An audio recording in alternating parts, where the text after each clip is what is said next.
ସମସ୍ତଙ୍କୁ study hub ଏଜେସାର୍ ଚ୍ୟାନେଲକୁ ସ୍ୱାଗତ।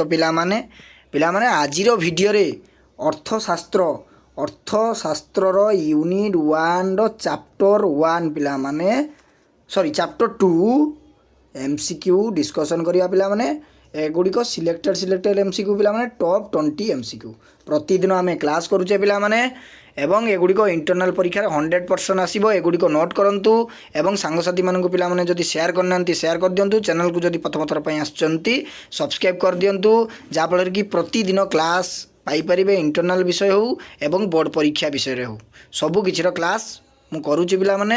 100% ପରୀକ୍ଷା ଭଲ ହେବ ତୁମମାନଙ୍କର। ଦେଖନ୍ତୁ ପ୍ରଥମ ପ୍ରଶ୍ନ, ଅର୍ଥନୈତିକ ସମସ୍ୟା ସୃଷ୍ଟିର କାରଣ ହେଉଛି ଡ୍ୟାସ୍ ପିଲାମାନେ। କ'ଣ ନା ସୀମିତ ସମ୍ବଳ ବି ହେବ, ସମ୍ବଳର ବିକଳ୍ପ ବ୍ୟବହାର ହେବ, ମାନବୀୟ ଅଭାବ ଅସୀମ। ଉପରୋକ୍ତ ସମସ୍ତ ହେବ ରାଇଟ୍ ଆନ୍ସର୍ ପିଲାମାନେ। କେଉଁ ମସିହାରେ ରାଷ୍ଟ୍ରରେ ମହାସଙ୍କୋଚନ ଭଳି ପରିସ୍ଥିତି ଉପୁଜିଥିଲା? କେଉଁ ମସିହାରେ ପିଲାମାନେ? ନା 1930 ମସିହାରେ ଉପୁଜିଥିଲା। ଉତ୍ପାଦନ ସମ୍ଭାବ୍ୟତା ରେଖାର ଅନ୍ୟ ନାମ ହେଉଛି ଡ୍ୟାସ୍? ରୂପାନ୍ତରଣ ରେଖା। ନିମ୍ନଲିଖିତ ମାନଙ୍କ ମଧ୍ୟରୁ କେଉଁଠିର ଅଭିବୃଦ୍ଧି ହେଉଛି ଅର୍ଥନୈତିକ ଉନ୍ନତିର ଆଧାର? କେଉଁଠି ପିଲାମାନେ? ନା ସଞ୍ଚୟର ଅଭିବୃଦ୍ଧି, ସେଟା ହେଉଛି ପିଲାମାନେ ଅର୍ଥନୈତିକ ଉନ୍ନତିର ଆଧାର। ସଞ୍ଚୟ, ସେଭିଂ, ନାଇଁ କି? କେଉଁ କାରଣରୁ ସମ୍ବଳର ନିର୍ବାଚନ କରିବା ଆବଶ୍ୟକ ପଡ଼ିଥାଏ? କେଉଁ କାରଣରୁ ପିଲାମାନେ? ନା ସମ୍ବଳର ସ୍ୱଳ୍ପତା କାରଣରୁ। ରାଇଟ୍ ଆନ୍ସର୍ ହେଉଛି ବି। କୌଣସି ରାଷ୍ଟ୍ରର ଉତ୍ପାଦନ କ୍ଷମତା ବୃଦ୍ଧି ହେଲେ ଉତ୍ପାଦନ ସମ୍ଭାବ୍ୟ ରେଖାର କ'ଣ ଘଟିଥାଏ ପିଲାମାନେ? ଯଦି ରାଷ୍ଟ୍ରର ଉତ୍ପାଦନ କ୍ଷମତା ବୃଦ୍ଧି ହେଲା, ପ୍ରଡକ୍ସନ୍ ବୃଦ୍ଧି ହେଲା, ତାହେଲେ ଉତ୍ପାଦନ ସମ୍ଭାବ୍ୟ ରେଖାର କ'ଣ ଘଟିଥାଏ? ନା ଆରାମସେ ସେମାନେ କେଉଁଠିକି ଯିବ? ନା ଡାହାଣରୁ ସ୍ଥାନାନ୍ତରିତ ହୁଏ ପିଲାମାନେ।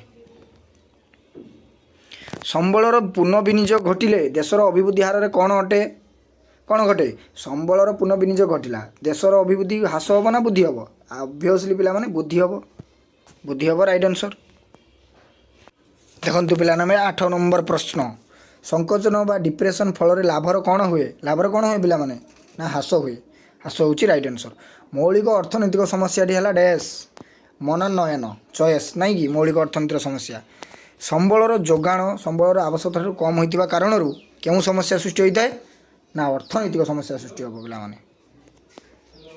ଦେଖନ୍ତୁ ପିଲାମାନେ, ବର୍ତ୍ତମାନ ମୁଁ କିଛି ଶୂନ୍ୟସ୍ଥାନ ପୂରଣ ଦେଖାଇ ଦେଉଛି, କାହିଁକିନା ଇଣ୍ଟରନାଲ୍ ପରୀକ୍ଷାରେ କେଉଁ କଲେଜରେ MCQ ପ୍ୟାଟର୍ନ ହୋଇଥାଏ ଏବଂ କେଉଁ କଲେଜରେ ଫିଲିଂ ଦ ବ୍ଲାଙ୍କ୍ସର ଏକ୍ଜାମ୍ ହୋଇଥାଏ। କିଛି ଫିଲିଂ ଦ ବ୍ଲାଙ୍କ୍ସର କ୍ୱେଶ୍ଚିନ୍ ମୁଁ ଆଣିଛି ପିଲାମାନେ, ଏଗୁଡ଼ିକ ଦେଖିଦିଅନ୍ତୁ। ପଛରେ ମୁଁ ଏହାର ଆନ୍ସର୍ କହିଦେବି, ଆପଣମାନେ ଦେଖିକି ନୋଟ୍ କରିଦେବେ। ଦେଖିଦିଅନ୍ତୁ, ଭିଡ଼ିଓକୁ ପଜ୍ କରିକି ନୋଟ୍ କରନ୍ତୁ ପିଲାମାନେ। 1 ନମ୍ବର,